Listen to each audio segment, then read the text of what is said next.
Normally on an episode of Wrestling with Egos, we're going to talk about what's going on in the world, and we're going to find some big pay-per-view or big moment or whatever else to talk about. I've had an epiphany with this show. As a boxing fan, HBO used to do these documentaries called Legendary Nights, where they talk about these great fights like Ward Gotti or Hagler Hearns or all that stuff. Why aren't we talking about the matches that made wrestling what it is today? So moving forward, we're going to start doing a lot of that starting tonight.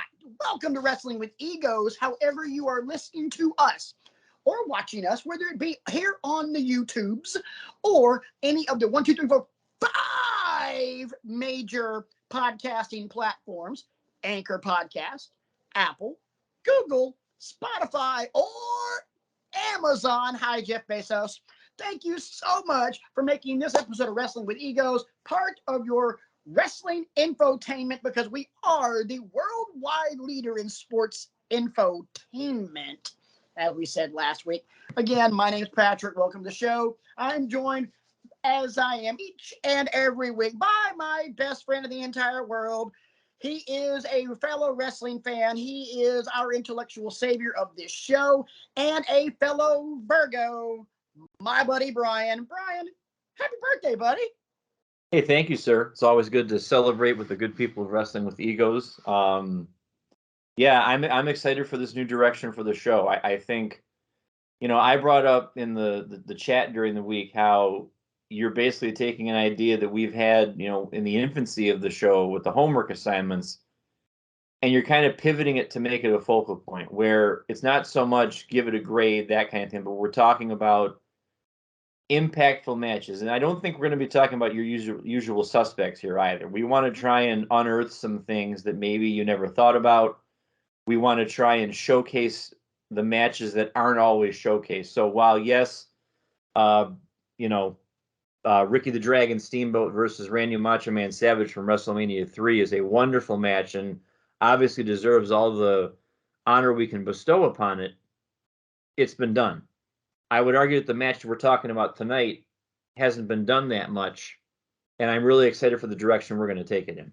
I'll give you a hint, boys and girls. If you're expecting us, when we do these Legendary Nights kind of deals, if you're expecting us to talk about any match that stole a WrestleMania, we're probably not.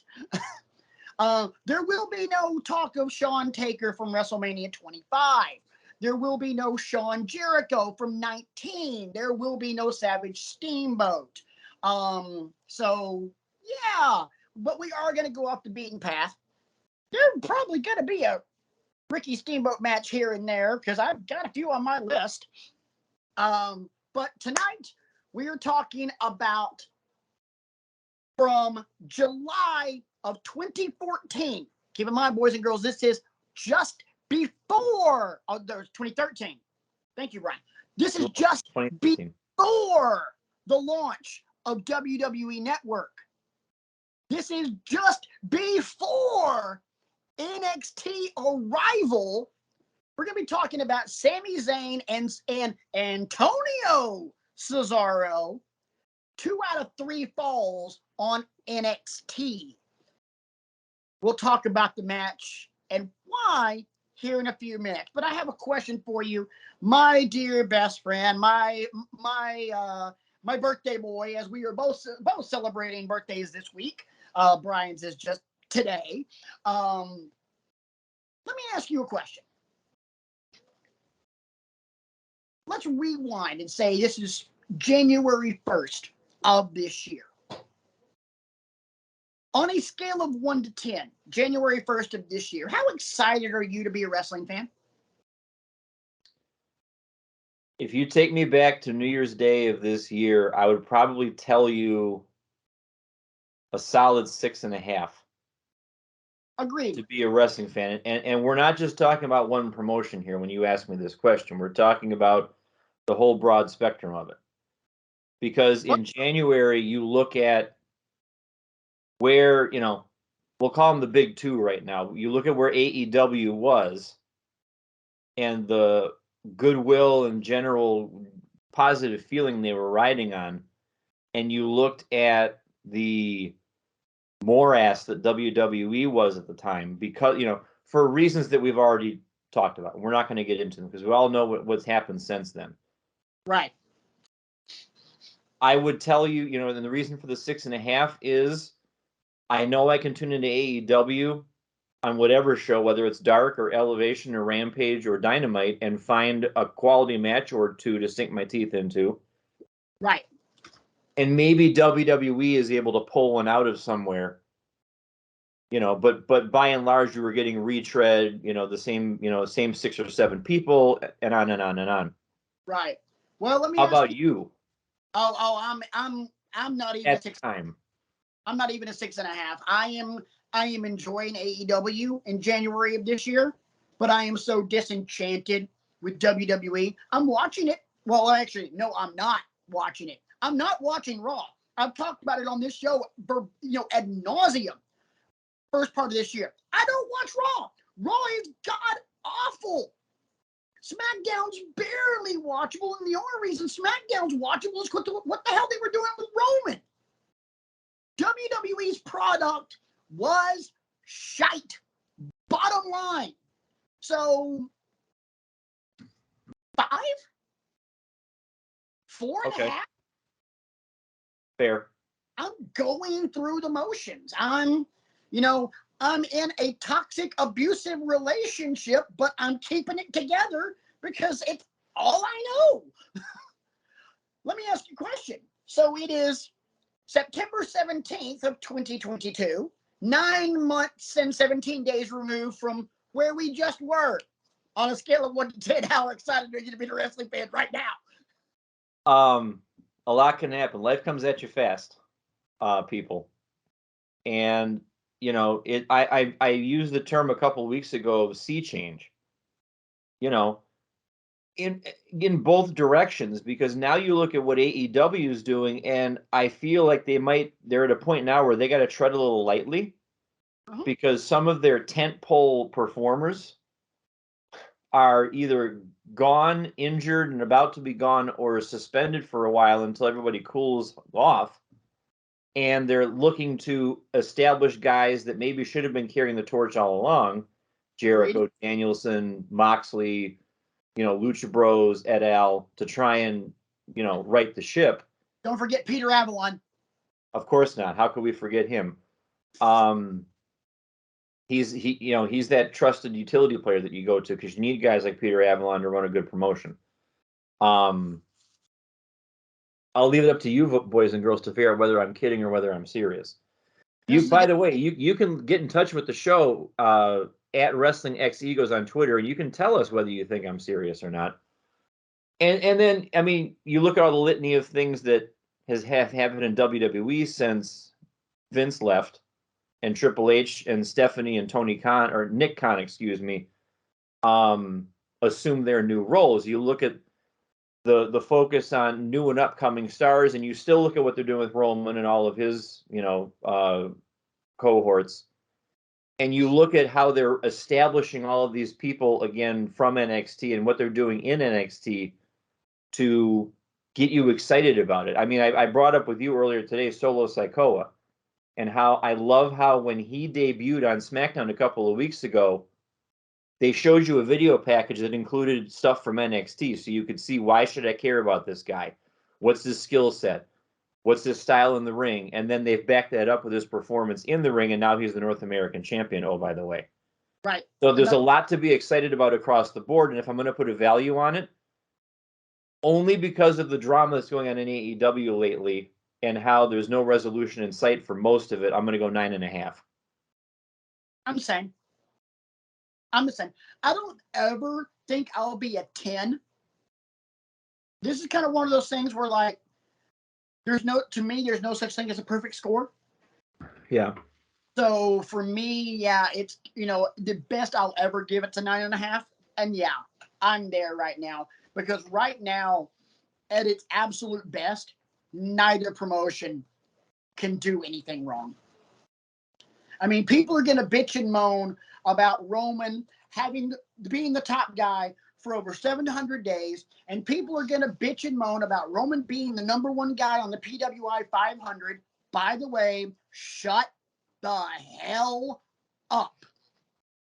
Enough said. It's based on storyline, boys and girls. It's based on actual wins and losses, and the son of a bitch hasn't lost in 700 days. Trivia real quick. Who was the last man to pin Roman Reigns?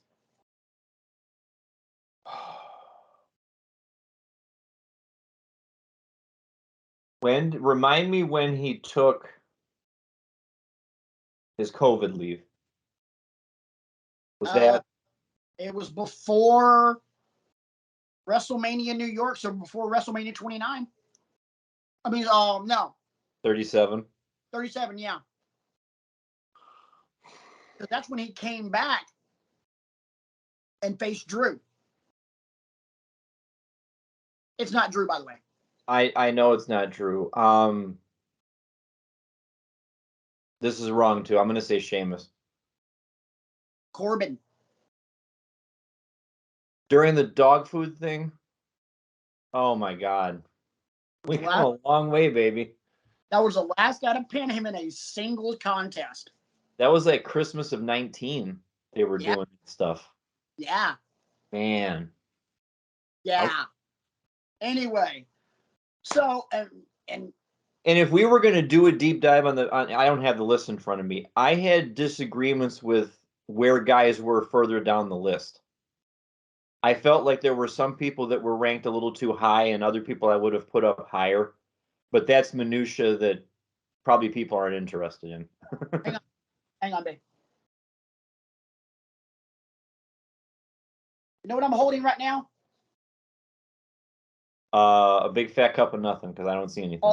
All the shits that I have to give about the PWI 500. Okay, that's fair. I'm just saying, in case you thought we were going to discuss that tonight. I mean, I didn't see anything in the top 10. Now, if like Roman wasn't number 1 and he was like number 6, for example, I'd say, wait a minute. I have a huge problem with that. Yeah, but I feel like the first 8 to 10 guys were properly ranked. I agree. It's only when you get down to like numbers 15 through 35, you see some people, and it's like, huh? I might now, if you're talking like their criteria is championships, wins and losses. It's a lot like our GOAT discussions. Yeah. You cannot argue Roman being number 1. From a style perspective and how good he is in the ring, I would have much rather seen Rollins higher up, but given the criteria, he can't be. Right, and I think that's what people forget about that list, is it's based on, were you a champion, A, for how long you were a champion, and how much are you winning? B, it's not that. The people that are bitching about it now were the people that were trying to emphasize the criteria last year when Jon Moxley was number 1. It's not the fact that it's, the criteria and how it doesn't make sense. It's who's on top. Right, and because it's a WWE guy on top, nobody can stand it. Right. How dare you? It's Dave Meltzer's, it's Dave Meltzer's, minuscule militia of malcontent. Ooh. You're going to want to write that down. Ooh. You're going to want to file that away. Damn, that was good. Minuscule militia of malcontent. Damn, if that ain't that wasn't even rehearsed, boys and girls. Say what? That wasn't even rehearsed, boys and girls. That was off the cuff. That was beautiful. But let's go ahead and get into what we are here to talk about, which is, I believe the date, July 11th, 2013. This is predating WWE Network. This is predating NXT arrival. Screw Takeover. This is predating. This is predating. Just NXT shows in general. Bo Dallas is your NXT champion at this point in time, boys and girls. Alex Riley is doing commentary.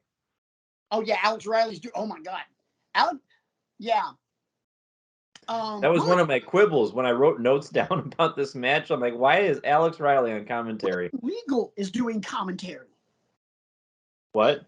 William Regal's doing commentary. Yes. Dusty's the commissioner. Anyway, it is Sami Zayn. It is Antonio Cesaro.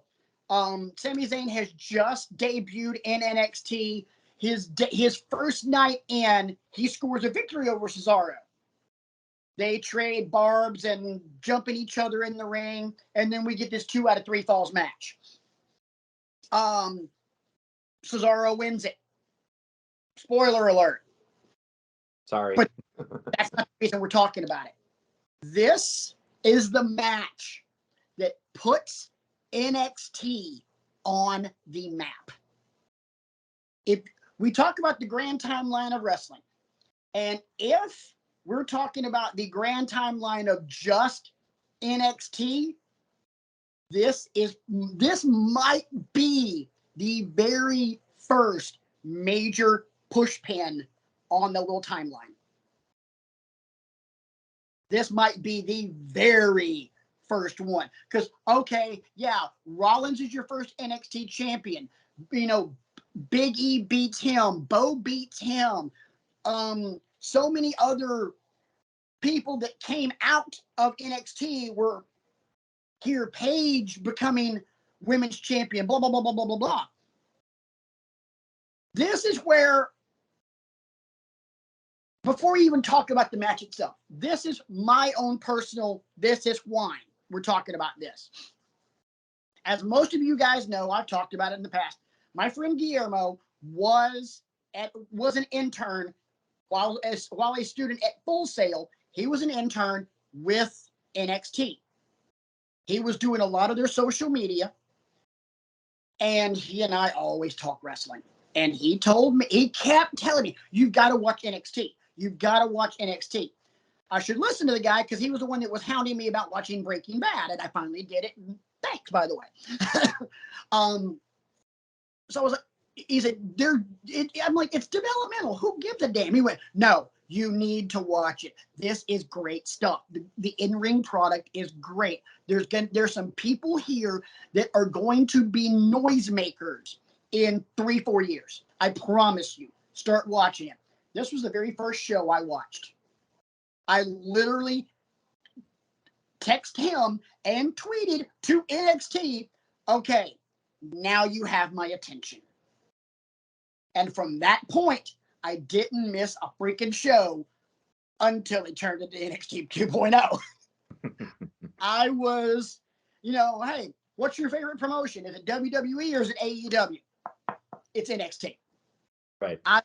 Hardcore NXT. Bride and I went to more NXT shows than we did WWE shows. True story. So the match itself starts off with a bang, and Sami gets a quick first fall within the first 5 minutes of the match? Yes, which surprised me. Yeah, it did. I mean, the pace of the match to begin with was breakneck, and it didn't really slow down that much. See, I'll disagree with you on that because I thought, and I'll tell you why I thought this in a moment. I'm just settling in after I had found the match on YouTube, and I'm queuing it up and I'm watching it and I'm settling in, and bang, Sami gets the first pinfall. I thought from there it was kind of a slog until the point at which Antonio Cesaro gets the fall to tie it up. And I guess it's because of Cesaro's style at the time. It just seemed to me like, they were trying to kick it into another gear. And the gear didn't really kick in until that final flurry where Cesaro unleashes that sequence of like 5 or 6 power moves, none of which I had ever seen before at the time, by the way, to score the decisive pinfall and win 2 falls to 1. So for me, I thought, wow, we're starting off with a really quick pinfall. And then Cesaro spent all of that time fighting from underneath. So for me, and I think the reason why I think that is, for me, any 2 out of 3 falls match I watch is going to suffer in comparison. Whoa, what do you got there, bud? Orange soda.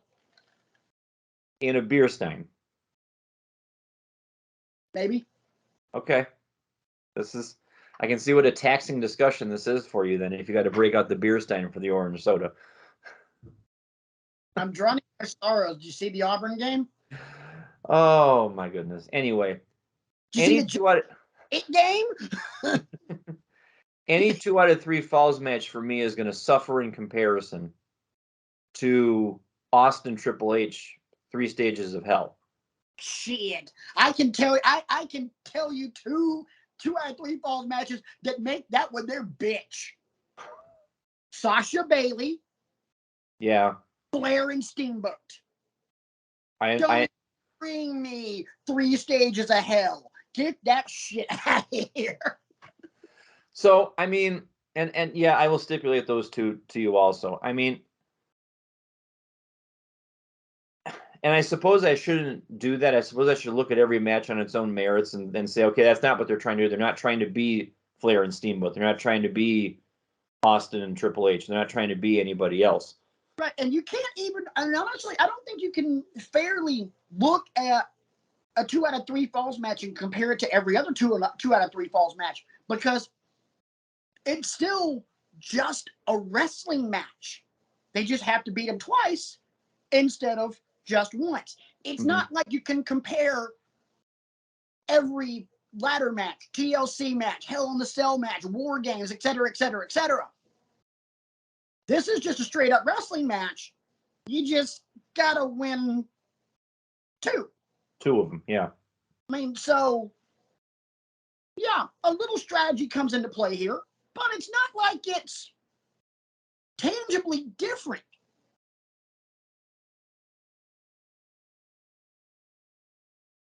I mean, so that's where, for me, the beginning of the match and the end of the match were what had my attention. It was the middle of the match where I kind of was like, I'm not sure about this, and I guess that's because, I don't know. I'm putting myself in that 2013 mode. I don't know much about Zayn. I don't know much about Cesaro, but I think both of them, once the match ended, I'm like, okay, I can see what both of these guys are trying to do here.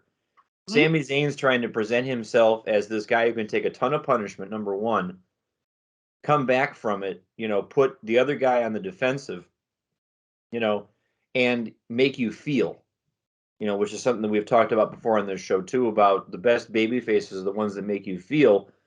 Conversely, Cesaro is trying to get over, I'm a powerhouse. It's great that you can take a pounding from me. You're going to continue to take it, by the way, because if you are going to beat me, you're going to have to earn it. And Yes. The way the people think. the we the people, this is, the stupid idea from Bad Creative or whatever. God, yeah. And that final sequence of his, and I forget what all the moves were, but I remember them on commentary saying, I don't even know what you call that, what he just did. It's amazing that Sami Zayn's still getting up off the mat. So that's where those are the best parts of the match for me, is that final sequence where Cesaro finally put Zayn away. Because it was like a 4 or 5 move combination that finally did him in. And that elevated, pressing him up over his head and then dropping him into the uppercut. Oh my God. It was nuts. And I guess I wasn't expecting the first fall that Cesaro got to be a submission. I wasn't expecting Zayn to tap out, but then you look back on it, how could he not tap out?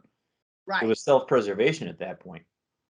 One thing I loved about the match was, you pointed out brilliantly that Sami had to prove that he takes a lot of punishment. You looking at it from those fresh eyes of, I don't know who Sami Zayn is, and I know a little bit about Cesaro because I'm looking at it from 2013 eyes. I'm looking at it differently because I know that Sami Zayn was El Generico. I watched Ring of Honor, whereas you didn't. And so I know, I'm like, yeah, Sami's going to get the living shit beat out of him, but he's going to come back, and it's going to be this absolute flourish, and he's going to do that amazing spread eagle tope suicida. I mean, it's going to be just absolutely beautiful. And I thought it was a great match. What? Until one thing happened, and I lost my crap. Cesaro is out of the ring. Sami's on his knees in the middle of the ring. Slides out the other side, comes running towards the corner, the ring post, and jumps through the ropes to the other side of the ring, catches Cesaro into a swinging into a tornado DDT. Oh crap! Trust factor off the charts on that. Insane. And then fast forward a little bit to NXT Arrival, where they had their final blow-off match. By the way, it led off Arrival. That was the first match. They go back to that. Sami goes back to that move, and as he's coming through the ropes, uppercut. God! I think that's what I thought was going to happen here, but then I remembered that didn't happen on regular television. That happened at a takeover. Right. No, it happened at Arrival. Arrival. They weren't calling it takeover yet. It was not a takeover. I have been lectured on that.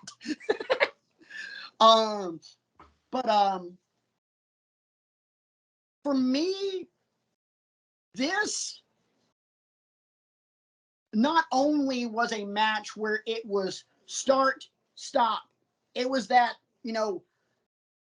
for me, while I agree with you that in the, kind of midway through the match, it was a little bit of a slog, but I'm watching that slog with bated breath because I know what's coming. It's like watching a horror movie, and Michael Myers is gonna come around the corner, and oh shit! I know we're about to go from 0 to 60 in about a nanosecond. Don't blink, you'll miss it. Here again, just is it? It's just that heightened anticipation because I know we're about to go balls to the wall, and once we did, and it did not let up. Because you get into the point where Cesaro gets the first fall via the tap out. And then it's just punishment, punishment, punishment, punishment, comeback. And that comeback was insane. And unfortunately, because I think this is the part of the discussion where we're going to spin it forward, I don't think WWE truly figured out what to do with Cesaro until they tagged him with Sheamus, and even that was a knee-jerk, we don't have anything else for you to do, so we're going to put the two of you together. They were able to make that work wonderfully. They still didn't know what to do with him, because here's the thing. There were multiple legends publicly begging Vincent Kennedy dumb shit McMahon to, my God, please, Vince, please push Cesaro. Please push Cesaro. And it never happened. Nope. They gave one singles match in WrestleMania. And it was the one in Tampa where he uncorked the UFO. Which is one of the most mind-blowing things I've ever seen in my life. WWE didn't know what to do with him, which doesn't make sense. And here's why. The man can wrestle his ass off. That is a good-looking dude. He is a well-spoken dude, even though he may not cut the best promo in the entire world. He is still a well-spoken guy, speaks multiple languages. He is everything that you want in a megastar. He's got the looks. He's a hard hitter. He's a powerhouse. He can wrestle any style of match he needs to. And he's 8x10. He's marketable. He's everything you could want. I'll never understand why they didn't try harder. And you can't give me the argument about look all the other people they had. you're not going to give me that argument. You're not going to say, well, they had John Cena and they had the Shield and they had, All right. I'm about to take an AK-47 to that argument right there, and here's where it is. They put the Universal Championship on Kevin Owens' ugly fat ass. Yeah. And they made him a credible Universal Champion. He was great. You mean to tell me, and I'm not besmirching the name Kevin Owens. I am a massive Kevin Owens fan. I love him. But you mean to tell me that we'll go with the chubby guy with the big massive beard, and that's not a face that you want to put on Good Morning America. No. You don't want to send him to the Today Show and hype up WrestleMania or anything like that. You want someone camera ready. But you're going to put the Universal title on that dude, but not Cesaro. Yeah. I do not, for the life of me, understand that. It's a head scratcher in a long series of them. Yeah, and to me, that's one of the biggest head scratchers of the last almost 10 years of WWE. You could have done so much more with him. And honestly and truly, I would love to be able to play the game of what if. What if he was still under contract right now?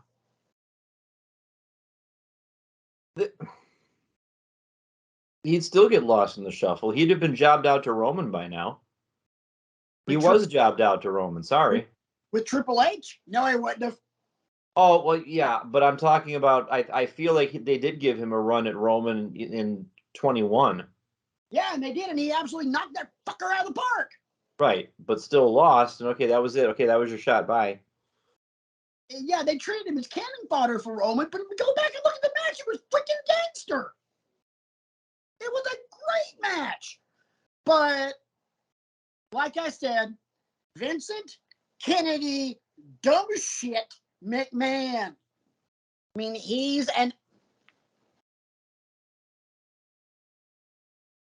I keep looking back on the early part of this year and compare it to what we've got now. And there's so many things that have happened in WWE in the first 5 months of the year. And it's just, I'm just scratching my head like, why? What? I mean, it's like, for me, so many things that have been done in the last 10 years. When you flip the switch and you look at this small sample size of what we've had to look at since SummerSlam, it's kind of one of those, what freaking took us so long? Why couldn't we have done the shit that we're doing now? Why couldn't we have done this when we still had Bryan Danielson, when we still had Samoa Joe, when we still had Claudio Castagnoli, when we still had all 4 members of the Undisputed Era?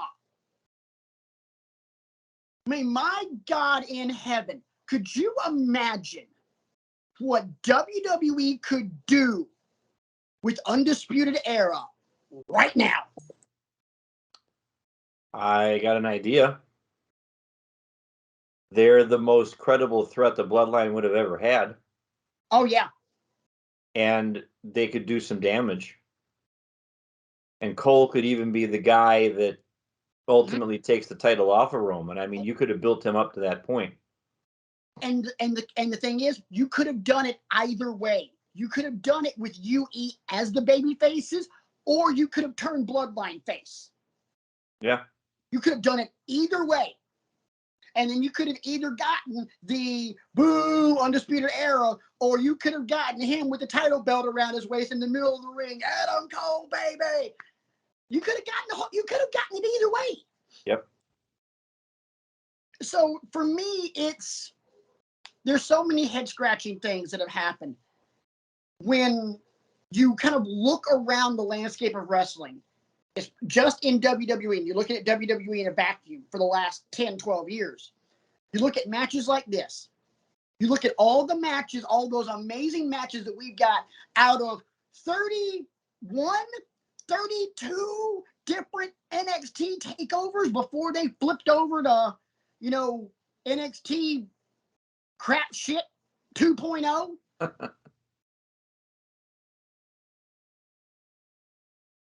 Why in the hell could we have not done any of that? I think the biggest mistake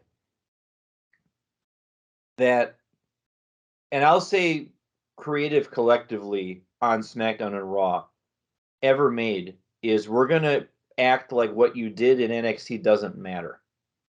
We're going to rebrand you. We're going to give you new theme music. We're going to give you new ring gear. We're going to give you all this stuff. Even though we say, and I feel like somebody may have said this recently, they're on the show or in our show chat or whatever. We call NXT developmental sometimes, and we're developing you. Now you're on the main roster. We're going to blow all that up. We're going to make more work for ourselves, do that work poorly, and then you don't get over. We're going to call you Keith Bearcat Lee, for example. We're going to take Karrion Kross and put him in an S&M bondage mask and stuff like that. We're gonna change Walter to Gunther, for crying out loud. It's just, we're not just gonna change his name.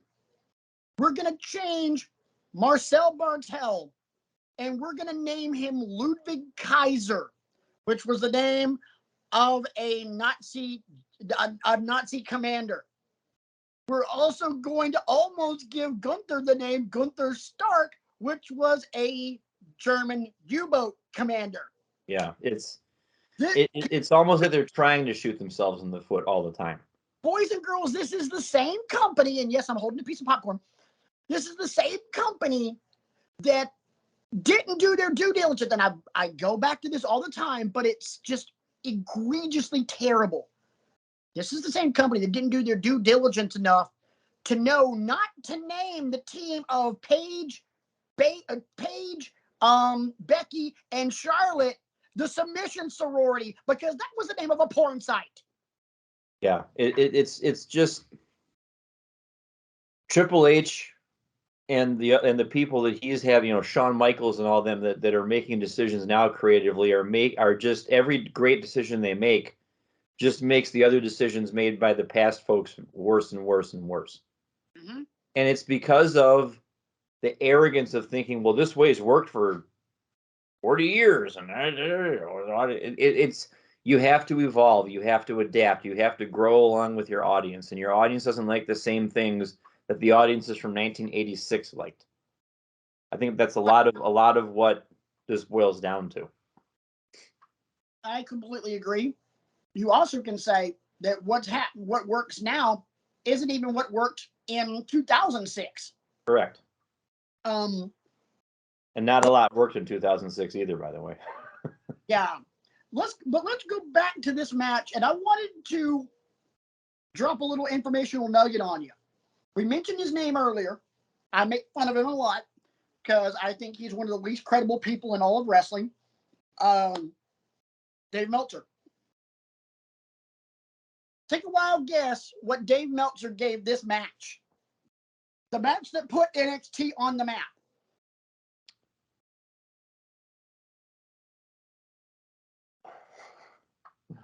I'm going to say 3 3/4. 3.5. Wow. Yeah. Yeah, I get it. I mean, I'd at least give it 4. For the record, and I think this match was not nearly as good as the 2 out of 3 Falls match. The match from Arrival got 4 1/4. Nah. Is it because of the platform? Like, Arrival was technically a pay-per-view, and this was just a weekly television match? Or does that really not matter? Maybe he thought because it was a live show on the WWE Network that it was happening in the Tokyo Dome. I don't know. Because, but I mean, this match did so much for NXT because it made it, this is the place where great wrestling matches are going to happen. And it set a standard for everything we got moving forward out of the black and gold brand. Is like this match was the blueprint that they followed for every freaking takeover that they had before COVID. I mean, you would have the big pay-per-view weekends, and let's be honest, out of our group, we were looking more forward to TakeOver than we were the actual pay-per-view. Because guess what? 99 times out of 100, TakeOver was far and away a better show. Yep, top to bottom. This match is what set that tempo. I'm looking at something else here. The match went 23 minutes, which, even though there was a part of the match where it kind of drugged and it was a slower, more methodical beatdown kind of pace, it didn't feel like 23 minutes. No, and I don't mean, when I said it was a slog before, I don't mean like, wow, Jesus, this is a waste of my time. It just, like, the pacing. You mean like the Auburn-Penn State game earlier today? You keep bringing that up, and I don't know why. Your self-flagellation is... I'm bitter. We know. But we're talking about NXT, and we should always look on the brighter side of life. I have been up since 6 o'clock this morning because someone else in this house's alarm went off, and it woke me up and not them.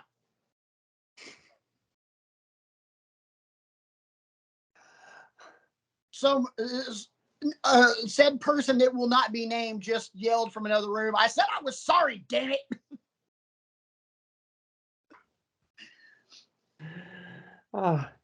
If you'd like to tweet the show to, send Patrick apologies about the fact that he's been up since 6 in the morning, you can do that at Wrestling X Egos on Twitter.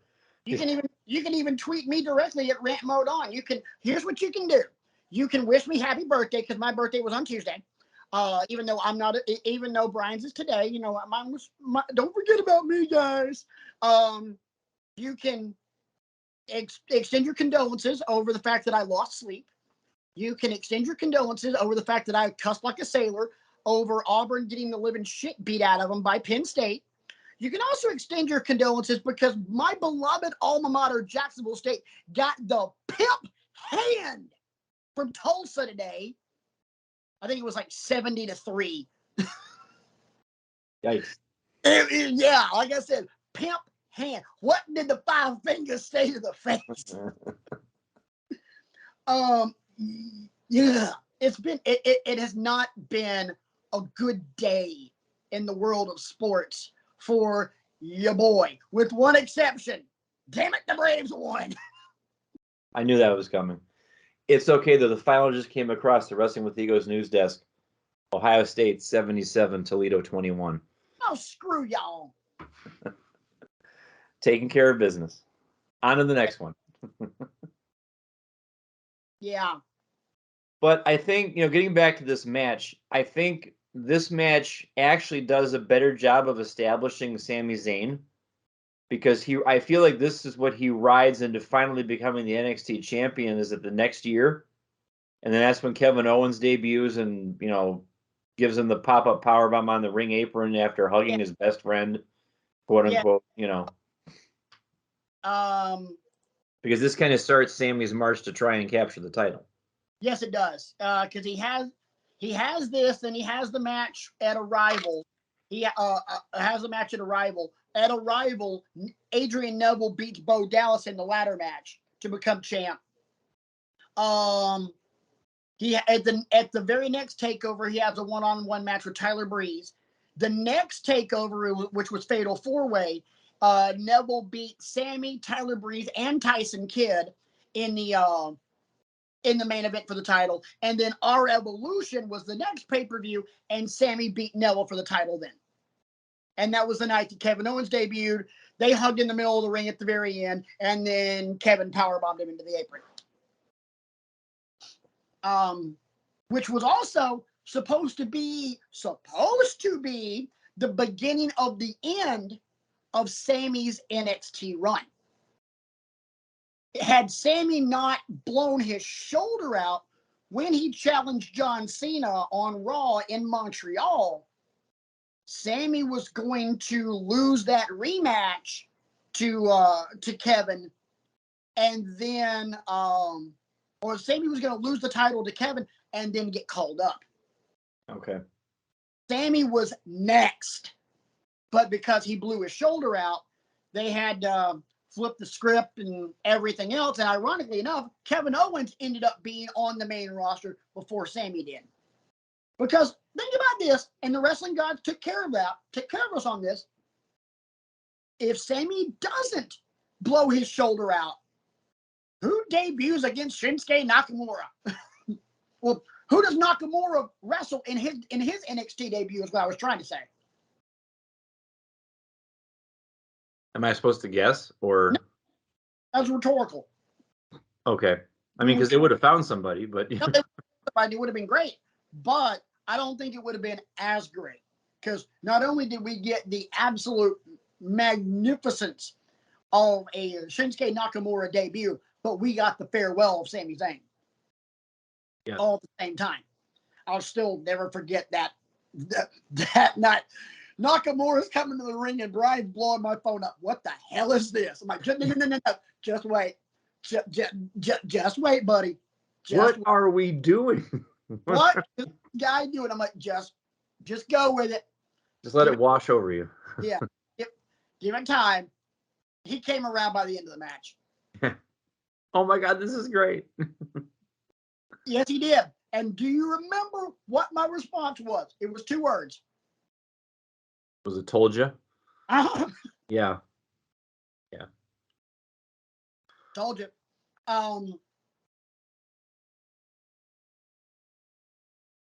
Ooh, Cleveland's about to win.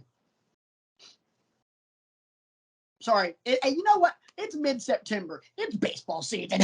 True. It's still. For me, kind of putting a bow on this,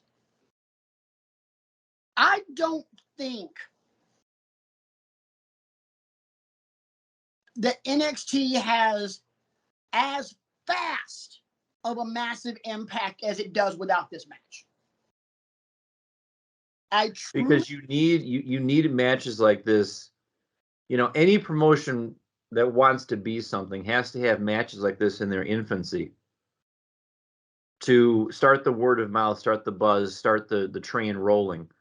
You know, you mentioned what Guillermo said to you when he was tweeting you about you need to get eyes on this product because there's some people that are going to be movers and shakers. And you watching that, you told me, like, dude, you need to start watching this. That's exactly how NXT grew. NXT's fan base grew because of Twitter. Mm-hmm. Twitter was instrumental in the growth of NXT's fan base because it was literally on live to tape on Hulu. Not live. It popped up on Hulu on Tuesdays, if I'm not mistaken. I mean, their theme music was Welcome Home by Coheed and Cambria. You know, good hard rock. But I mean, nobody knew about it. People heard NXT and they thought the stupid reality show. They thought Titus O'Neil carrying a keg doing an obstacle course. Stupid shit like that. Not real, legitimate, badass wrestling. Because nobody really knew that, that Triple H had taken the project over and had a list of names going, no, if I'm going to build my own promotion, these are the guys I want. Some of the guys on that list were Kevin Steen, El Generico, Tyler Black. The list goes on and on. You know, for those of you that don't know, Tyler Black is now known as Seth Rollins. He got the people that he wanted, and we were off to the races. Do you want me to ask you a completely unrelated question to finish up tonight? Because I actually just came up with something that we probably should at least give a little bit of lip service to. Sure, go ahead. Earlier in the week when the Logan Paul stuff was going down, where do you come down on that? Are you okay with him having a match at Crown Jewel for the championship because it's just a filler match, kind of like a get us through the fall kind of thing? Because I'll give you my thoughts on it, because I see how nobody reacted to my statement on the show chat. Everybody just ignored it. Well, I help refresh my memory, please. I feel like this was Friday night when the podcast stuff broke, and then Paul Heyman came out and cut the promo on Logan Paul, and that kind of thing, or where Roman Reigns said, "Wise man handle him," that kind of thing. Oh yeah, that. Everybody else was kind of going round and round about it, and I hadn't really seen any of it yet, and just tossed off the comment that nobody reacted to. Logan Paul is the future of this business, just to see if I could get a rise out of anybody, and everybody ignored it. Yeah, I definitely ignored that. Yeah, we know. JFK final was 54-17. Yay. Anyway, so you're asking me if I had a problem, how do I feel about, am I okay, is how you phrased it. Am I okay with Logan Paul in this high profile match at Crown Jewel in Saudi Arabia? In a word, yes. In 2 words, hell yes. And here's why. Crown Jewel is a money grab. Crown Jewel is there.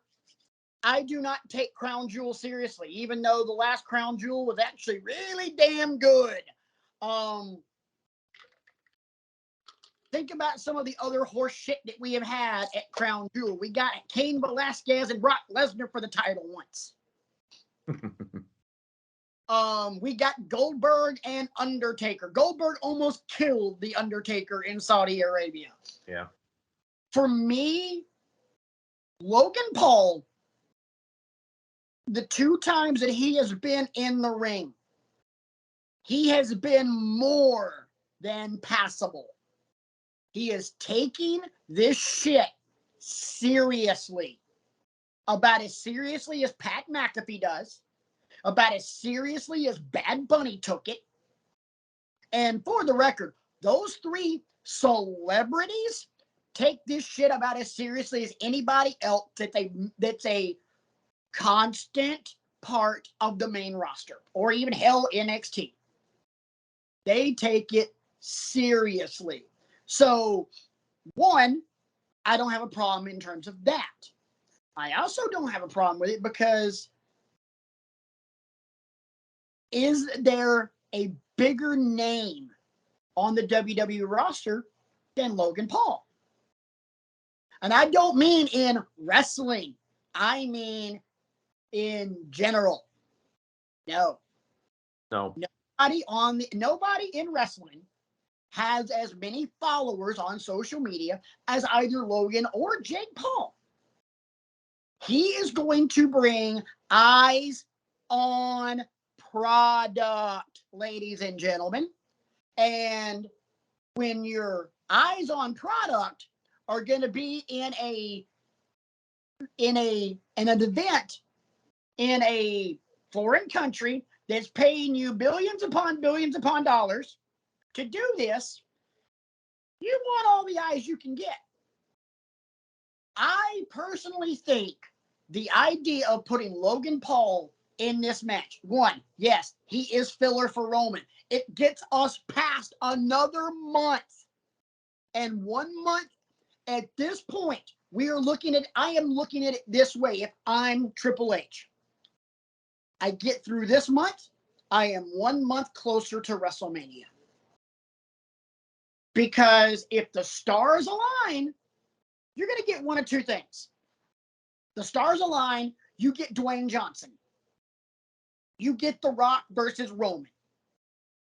If they don't align that way and they align another way, you get Roman defending against Cody. Mm-hmm. Either way, that is your massive effing payoff. You either get the wrestling match that we want, or you get the marquee blockbuster that we've all dreamed of. Right.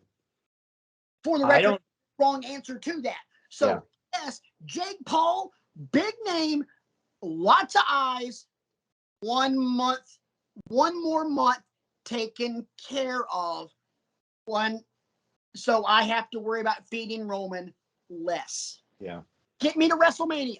Get me to WrestleMania. I get the title off of Roman. That way Roman can go do his thing and live life and, have his reduced schedule, and I can move forward from there. Yeah. I don't have a problem with it, but for a different reason. Okay. I'll stipulate all the things you just said about, it gets us 1 month closer to a WrestleMania denouement, if you will. There's a 50-cent word you never hear anymore. But I give props to Logan Paul for using the platforms that he has to create an opportunity for himself. And I further give him props for hanging with Paul Heyman on the microphone the other night. Uh-huh. Usually people just stand there and will let Paul Heyman talk down to them. He was actually giving it back, and I'm sure that was by design. I'm sure the two of them sat down, for a little rap session and said, But that wasn't, it came off naturally. right. If you rehearsed it and they kind of scripted it out, okay, Logan Paul pulled that shit off. But he went from Roman appearing on his podcast to then him tweeting, to Roman tweeting at Heyman, wise man, handle him. And now all of a sudden we have a feud. And I kind of just like, Logan Paul using what he's got in his arsenal. I've got all these Twitter follows. I've got all this presence online. I can use that to generate something for myself. And yeah, who cares if it's going to be a one-off? It's still a title match with Roman Reigns. Honestly, who cares if it's a title match against Roman Reigns? You know what it is? Shing! Yeah. So that just came to my head. I figured that would be a good way to, the good way to end it tonight is just, get your thoughts on that, since it's a little current events. That was kind of like the major thing I think that went down this week. I am a massive supporter of this move. I think it's going to be great. Logan Paul's not going to suck in the ring. It's not like we're putting him in the ring with Goldberg. Because trust me, we could have gone with Goldberg. Yeah, we could have. Saudi Arabia show. We're probably going to somehow get Goldberg in that some bitch somehow. Because it's the Saudi Arabia show. Because God only knows we're not going to get Cain Velasquez right now, because I think the feds are looking for his ass.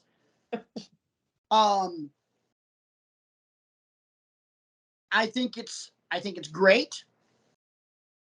Yeah, it's a very Vince move, but it's also a very Hunter move as well.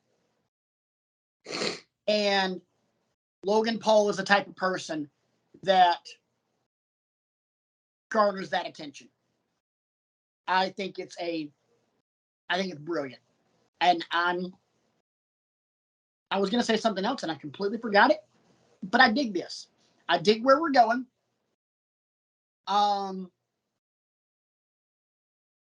That's probably a signal that it's time to cue the music, and yeah,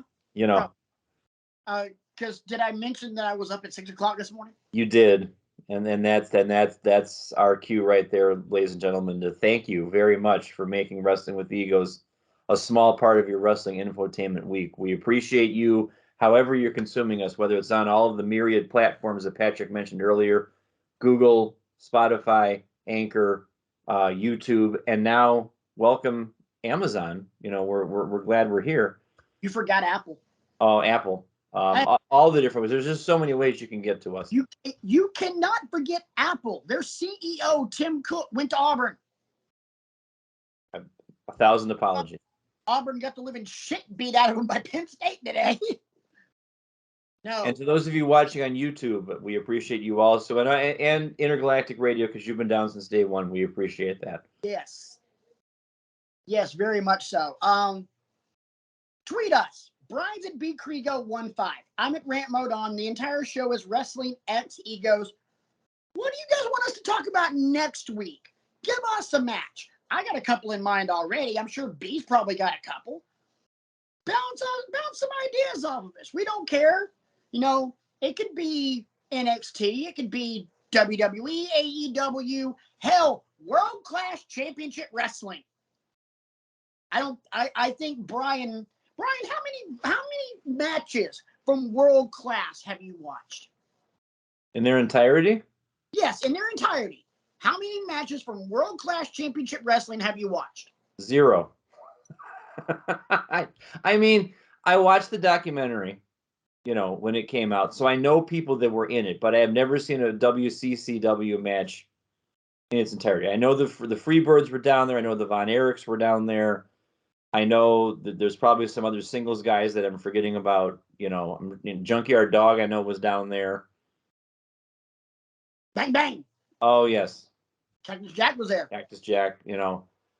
Also keep in mind that might be, as I'll tell you what, I'll make you a deal. You can come up with a world-class championship wrestling match for me to watch as long as Eric Watts is not involved in it. No, he's not. Because so help me God, if I got to watch another match with Eric Watts featured prominently in it. Eric Watts was in Mid-South, not World Class. Okay. Mid-South was Bill Watts' promotion. WCCW was Fritz Von Erich's promotion. So here's your WCCW match. I think it was from the David Von Erich Memorial Show at Texas Stadium. Kerry Von Erich challenging for the NWA World Heavyweight Championship against Ric Flair. I've seen parts of the match. I've never seen the match all the way through. You've seen part of it. Spoiler, Kerry Von Erich wins the title. Yes. Great match. Great match. A lot of emotion, and that crowd was flipping high. I believe it. So yeah, there's you one for whenever you get around to it. Definitely not going to be something we're going to talk about because, that match, as good as it was, not. It's not on the legendary Knights kind of level. But we'd love to hear what you guys think. Again, Wrestling X Egos, hit us up. He's at BCrigo15. I'm at Rant Mode On, and we are out of here. Thank you guys so much for watching Wrestling with Egos. We'll see you guys next week. Keep in mind, matches like this, it's why we love wrestling. I hate football though.